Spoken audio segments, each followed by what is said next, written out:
Hello, guys. It is David Vos. Well, I hope you're having a wonderful day. It's a beautiful day here in Oklahoma.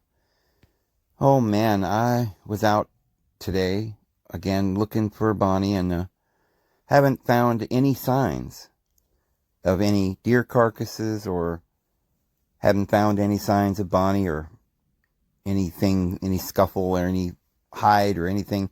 As they say, no hide nor hair of her. So, I may go and look in another direction tomorrow.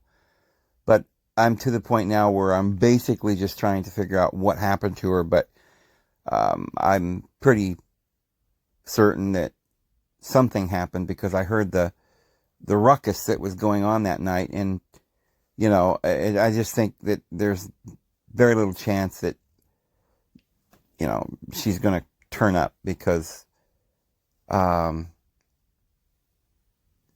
it just seems like there's a lot of things pointing to that, which, I can't really explain. There's a lot of feelings I've had and things that have been going on that, I feel the Lord is just, I'm just at peace with this. I just feel as though I'm not expecting her to come back. I'm hoping.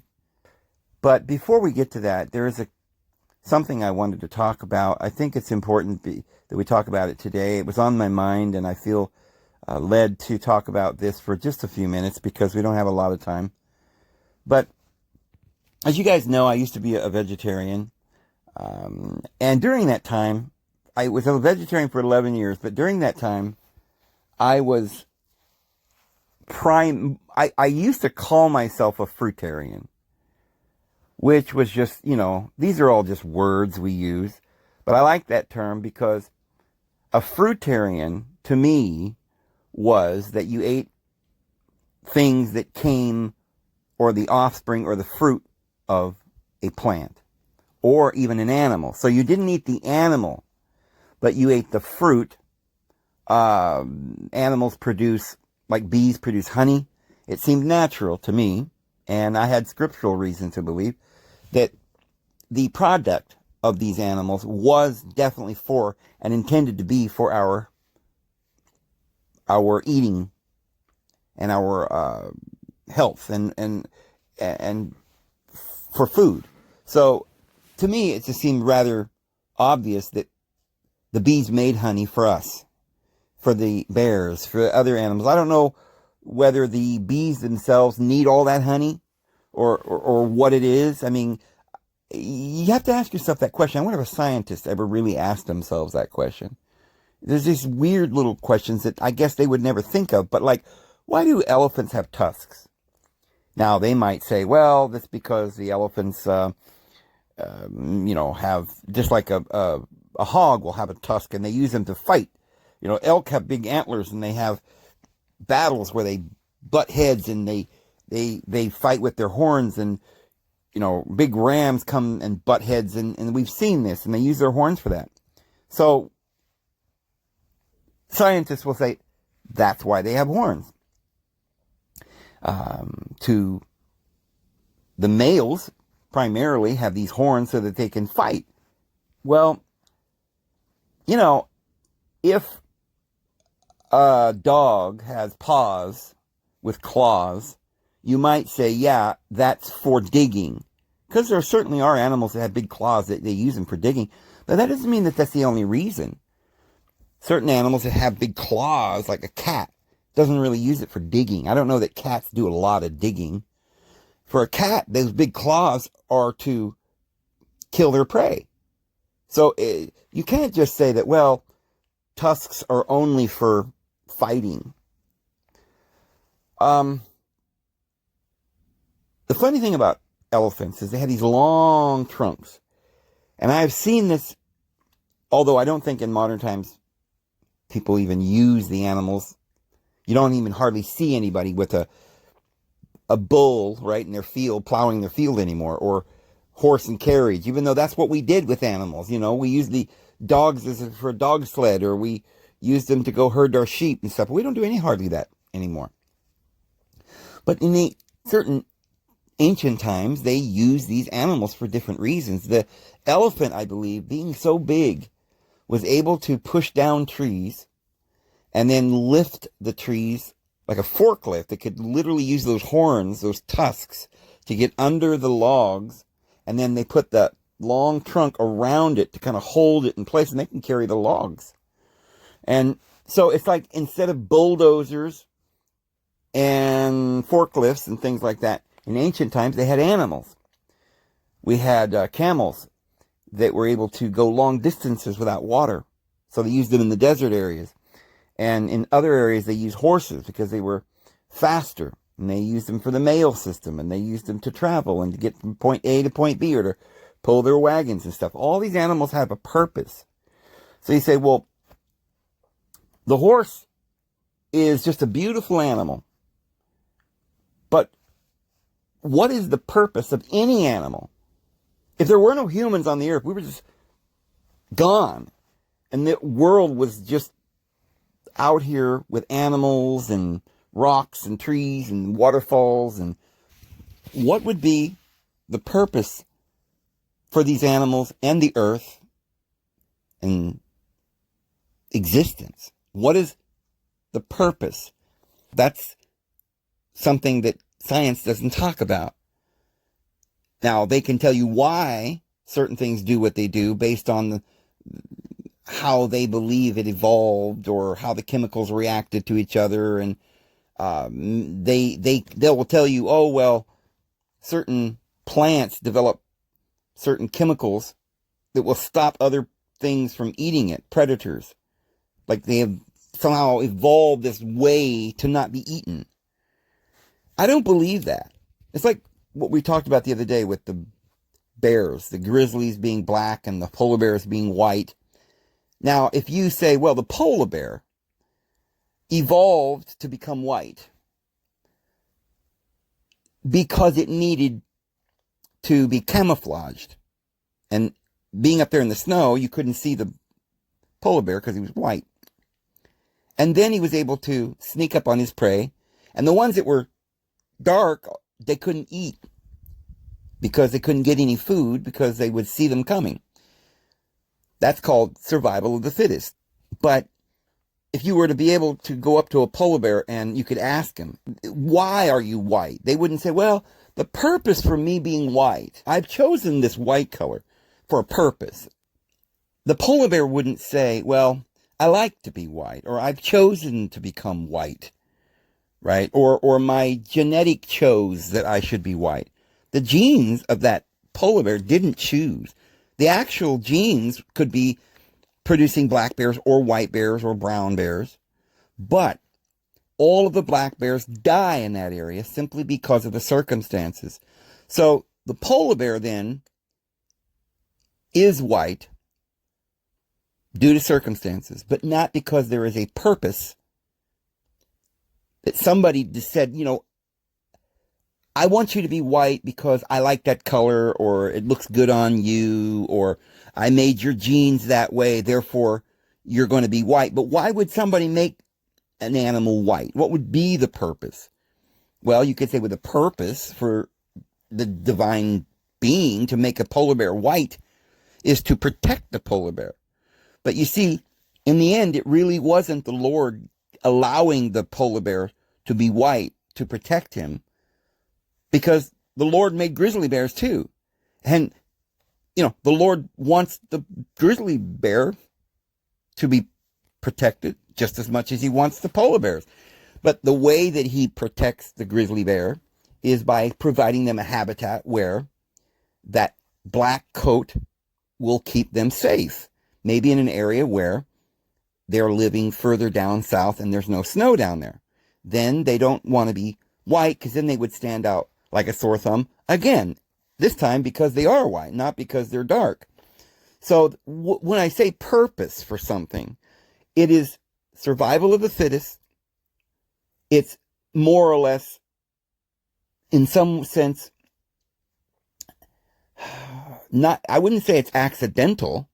There's a reason, but I don't know if I would call it a purpose. It's not the purpose of bears to be white, because some bears are black. And there's no purpose for a bear to be white. It's like saying a young man jumped in a mud puddle and watered around the mud and he's all dirty. and you ask him, what's the purpose? And he would say, there's no purpose for me to be dirty. I just got dirty because I fell in a mud hole. And now in fact, so not my purpose to be dirty that I'm actually going to go find a nice clean pool now and jump in and wash off because I don't really want to be dirty. It's not my purpose to be dirty. I'm dirty not because it's my purpose, but because I fell in because of the circumstances. So you see, the elephant then has these tusks. Did the elephant develop tusks because he needed to remove trees?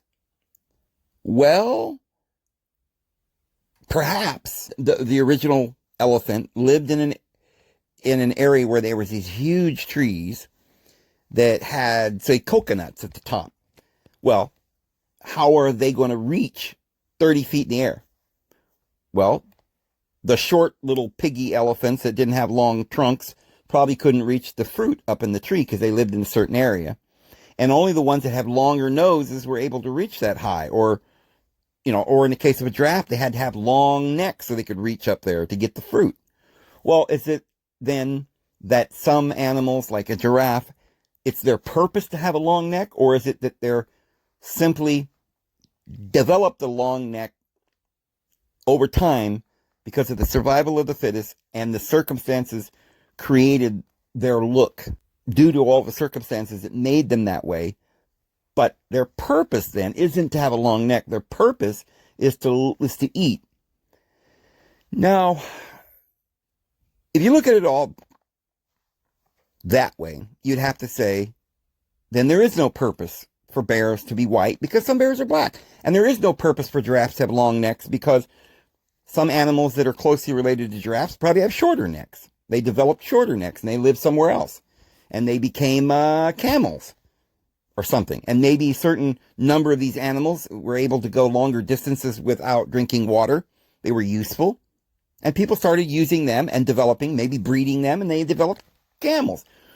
So now you have a reason or a purpose. The camel is able to go long distances without water, and therefore the Arabian breeds them, and the purpose is so they can use them to get across the desert. So now we've got purpose.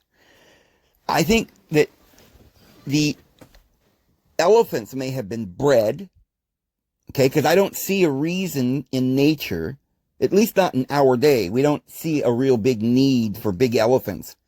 Now, maybe in ancient times there was more of a need for it, but I'm kind of thinking that some of these animals were bred like horses so that we could ride them. It's interesting to have that little sway in the middle, kind of like a saddle.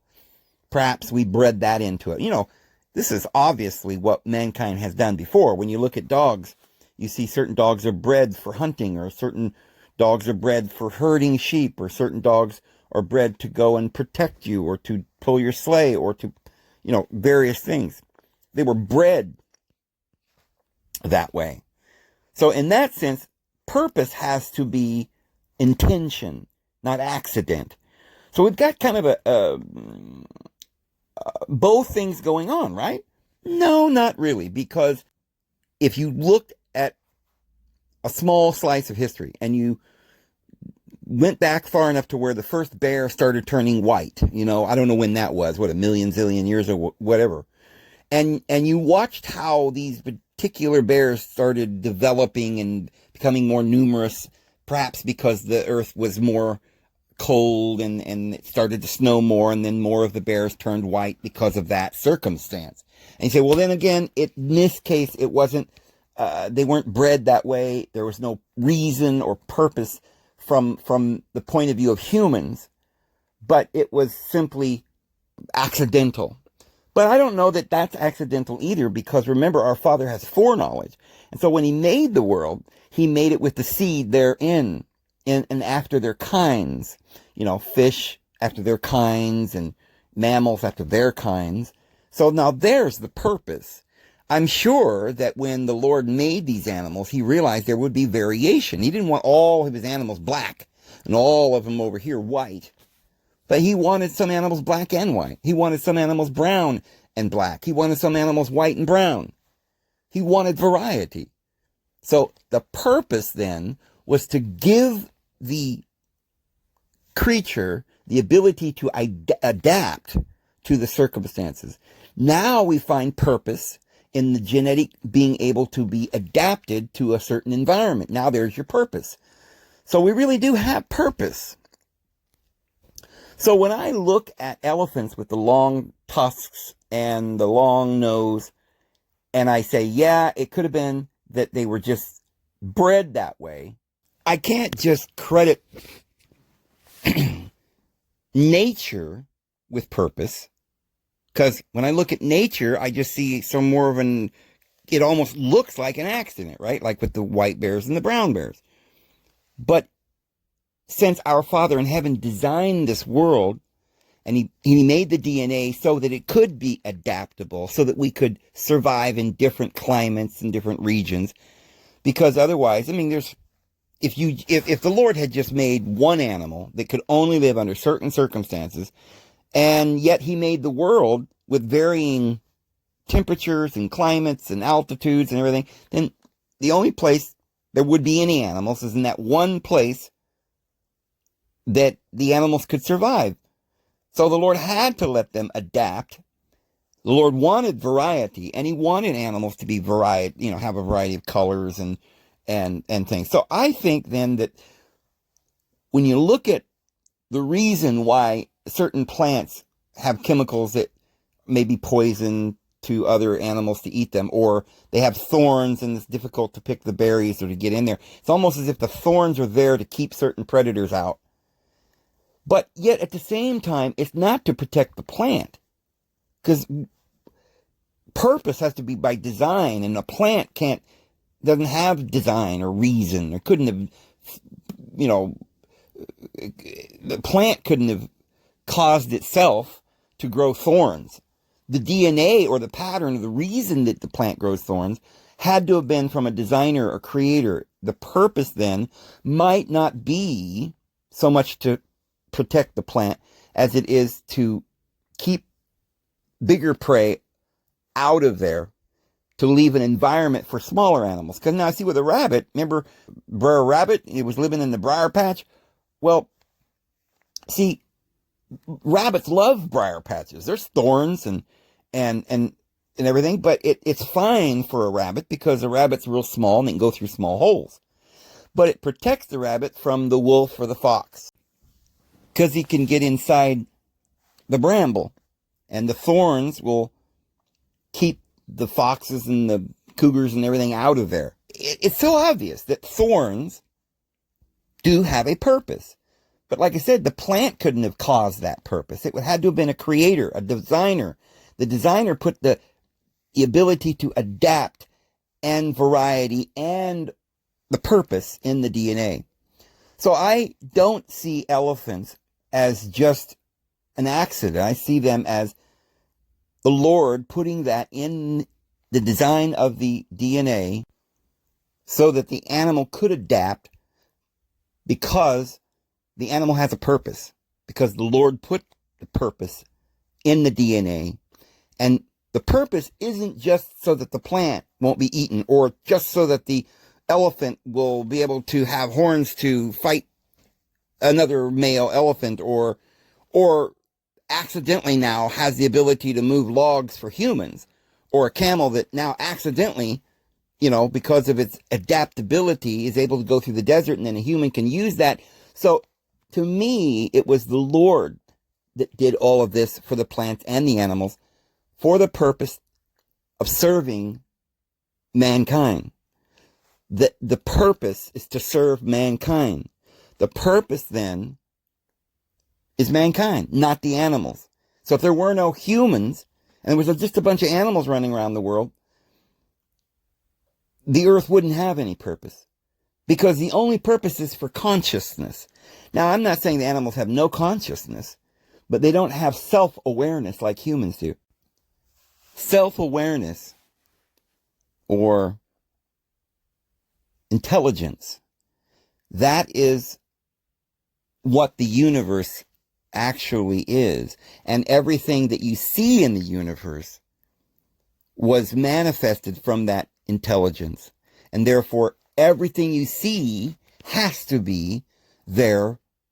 There has to be a purpose or a reason. We somehow made it that way. When you're looking at elephants and the amazing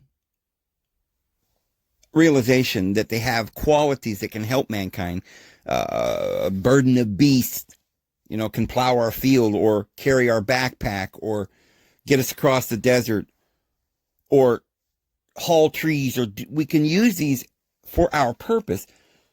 Obviously, then, it isn't even just so that we can cut down trees and build cabins, but the greater purpose is so that human beings can live and experience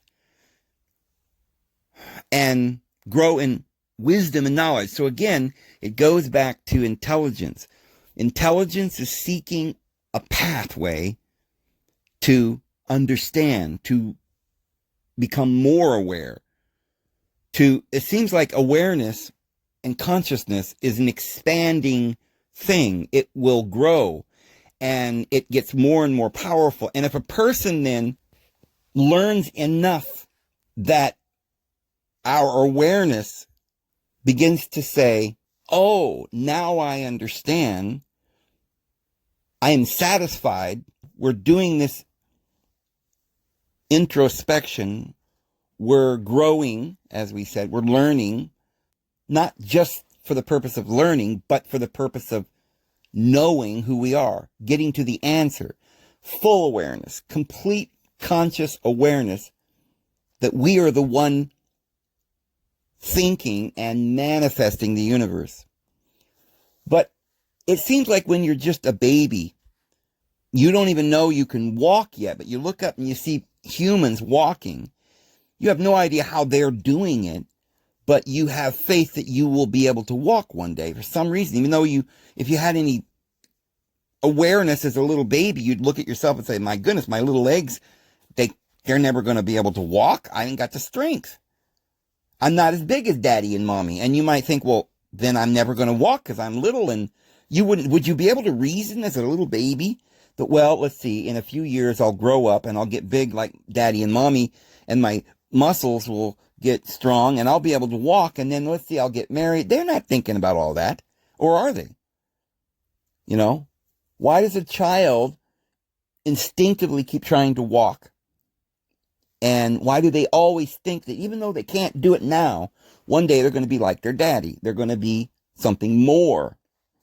And then there's always a certain plateau. Well, you finally grow up, and then it's not something in the future that you're preparing for, like being grown up. Now you're a grown up. You used to eat as a babe milk, but now you're eating food that's for adults. And you never go back to being a babe again. And now you're responsible for more important things. Because you have more awareness, you're able to do more, and more is expected of you. But where does it end? Is there ever any end? Well, you have stages. You have infancy, then you learn to walk, you're called a toddler, then you're a teenager, right? And eventually you become an adult, and then you become old, and then what? Well, and then we die. But when we look in nature, we see that when trees die, the seeds fall down like an acorn and grows another tree. And so we see that when humans die, we also notice that humans are born. There's always new humans being born, and the world goes on. So evidently, it can't be that it's just some accident and that, well, polar bears are white because of the survival of the fittest, and there is no reason for polar bears other than accidental. And there's no design by some creator, but simply there was a chaotic universe that always existed, like marbles just bouncing around in chaotic spasms. And one day, because of the fact that they just kept bumping into each other, evidently, I guess even scientists can't get away from the fact that there are these certain laws. Like if two things bump into each other, they could react. Maybe one could break the other one. Now you've got some new event. And, half of a marble flying off somewhere. And that's going to cause some other change in what was going on. Because at first you just had marbles bouncing around. Now you've got one that's jagged and not as heavy, and maybe it ends up getting pulverized into dust, and the dust covers the other marbles, and by some accident it oxidizes the surface, and then there's an atmosphere, and somehow or another, by some crazy law of the universe, not a design, not from the creator, but just some accidental design that sort of makes patterns and accidentally or whatever, just accidentally came out this beautiful world we're living in. I don't even know how to describe that, but there's no way the universe is here by accident. So the reason that I'm saying this, it may sound like I have no point here, but I really do. The point is that we have a purpose. And if the Lord can cause the world to be made in some sort of patterns, and everything having a DNA and a blueprint, but yet that blueprint is so capable of adapting to any circumstance. It's obvious that it's adaptable precisely because the Lord intended for something to happen, for a reason, for us to grow and to learn by all of this. And if the Lord can use something like DNA that definitely has some sort of pattern that will make a man's arm look like a man's arm, and I'll be darned, there's a thumb, right? How could that just accidentally come out that way? We need that thumb to be juxtaposed to the other four fingers so that we can grab onto things, right? Now, monkeys have tails. They use them because they can climb the tree. They need tails because they're up in the trees.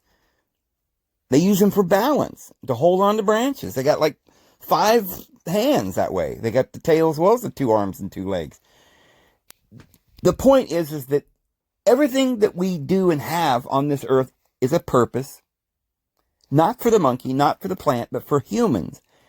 And the Lord was able to put inside all of this design some adaptability so that human beings will have a place to live and learn to become like the divine being, to learn and become self-aware and conquer all of these certain problems and circumstances that we find ourselves in. So what we're looking at is the outside, white color versus black, hairy versus smooth, small animal, long-necked animal, long trunks, long horns, all these different variations, which are all of them serving a purpose for humans, more than, especially, precisely for humans. Not really, it's not for the plants. It's not really for the animals, although one day maybe the animals are evolving and they're going to become humans too, but it's for the intelligence. It's not for this form that we call an elephant. That's not the purpose of the universe. That the Lord made the universe for elephants.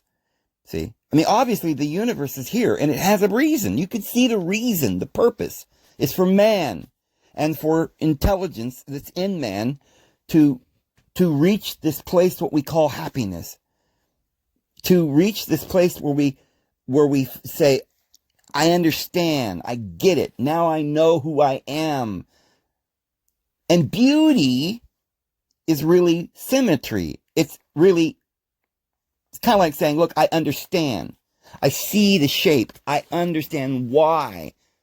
That's what beauty is. When you see something, why would you say that's beautiful and that's ugly? Because this says, oh, I don't understand. But that says, oh, I understand. That's beautiful. That makes me feel better. We're trying to feel better. That's what this whole thing's about. But now follow me, because the Lord then made everything for purpose. But what is the Lord? The Lord's in you. right? We're the temple of the living divine being. He's within you. He's in all, through all, above all. So what is it? We said it's intelligence. It's the one thing that is more present in humans than in other animals that aren't as intelligent.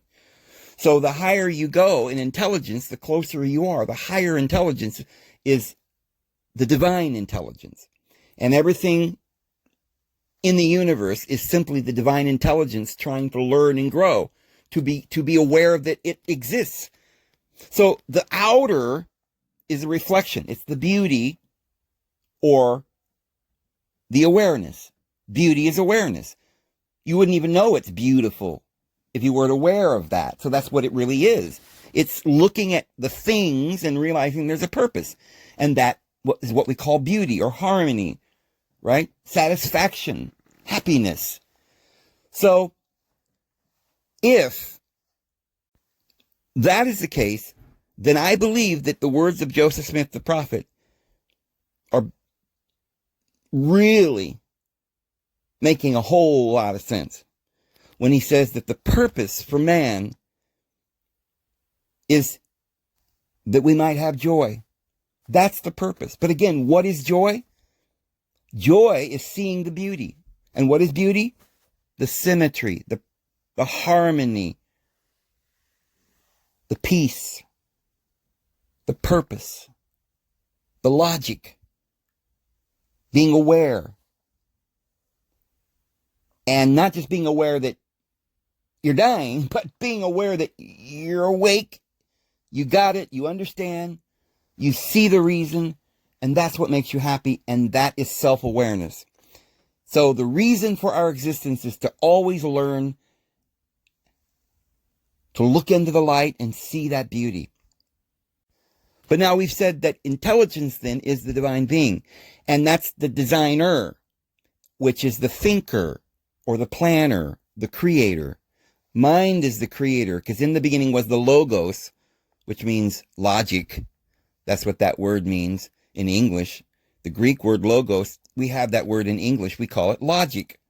And so logic or mind was with the divine and is the divine and is that expression that makes and frames with faith the whole world.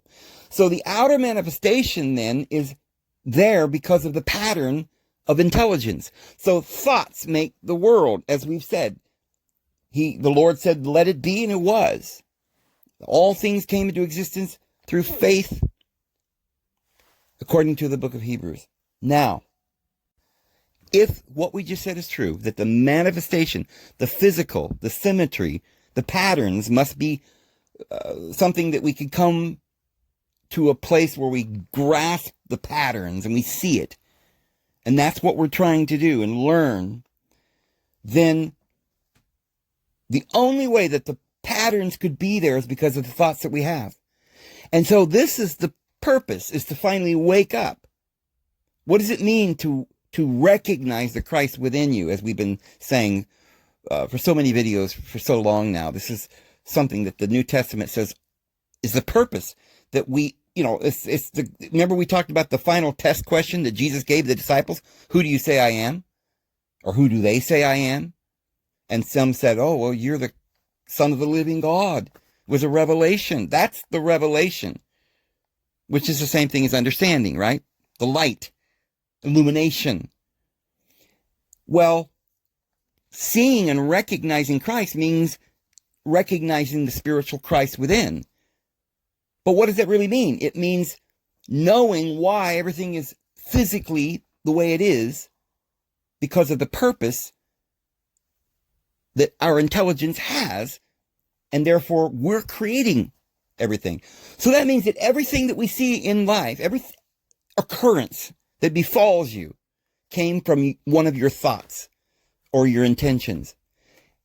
If you pay careful attention and start writing down every time you have a deep, very intentional thought, and then sometime that day or the next day or 2 days later, it happens. Now you're not just seeing the result of your thoughts, but now you're actually aware that you are the creator. You're seeing the effect, and you're waking up to who you actually are. That's how you open your eyes. It's simply like saying you finally get that you're the one causing your illness. So this is why when Jesus healed people, he was,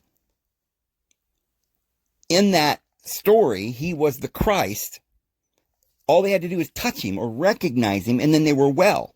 All they had to do was grasp that Christ was present in the boat, and then the waves came to rest. Because why? Well, because the thoughts, which is represented by the winds, that was blowing on the emotions or the sea and making the boat toss and turn. The thoughts, once you understand it's your thoughts, then, and you realize you're in control of your thoughts,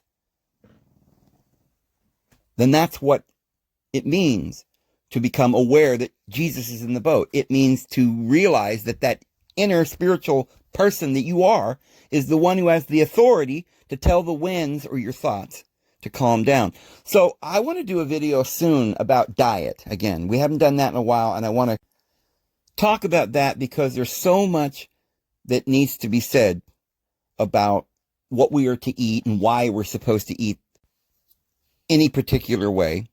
What would be the benefits of that?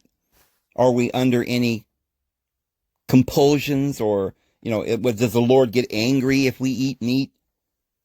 Why did Paul say that those who eat only vegetables are weak, and those who have faith to eat all things? Somehow or another, he made it sound like if you were a vegetarian, you were weak in faith. Well, I want to go over some of that and explain what Paul was talking about. I want to go all the way back to the Garden of Eden, talk about why we started eating meat and how we originally did only eat fruit. And there's going to be a lot of interesting things we'll cover there. But right now we're talking about is thoughts and the universe, a product of our intelligence. Well, you see, it's the same thing with diet. What you ever heard the saying, you are what you eat, right? So if you're eating poison, you end up getting sick. So you have to be very careful what you put in your mouth. And everybody knows their life is precious. So we're all very careful not to eat poison. But what people don't understand, because they're not aware, is that it's just like what you eat makes you what you are. So what you allow your mind to think is going to be what your world's going to be like. If you think negative thoughts, that's like poison. And so if you think doubt and fear, then those fearful monsters will manifest. So anyway, I want to talk a lot more about that. But I say that because we have to start taking it seriously. That we're not, it may be difficult at first, but we're not supposed to entertain doubts or fear or envy or jealousy. We should never allow any of those kinds of thoughts in our mind, ever. When we get to the point where we really, truly understand how dangerous it is to entertain any kind of terrible, wicked thought like that, and how much damage it does to our life, and hence to those around us as well, then we will realize it's not worth it. Every time we have any negative thought, we need to immediately expel that thought and take control. But you can only do that if you understand that you have that power. So we'll talk about that more sometime soon, in maybe the next video or two, because I think it's a very important subject we need to cover. But for now, I'm going to go ahead and let you guys watch this footage that I had shot earlier in the day when I was out looking for Bonnie. And I'll get back to you when it's over.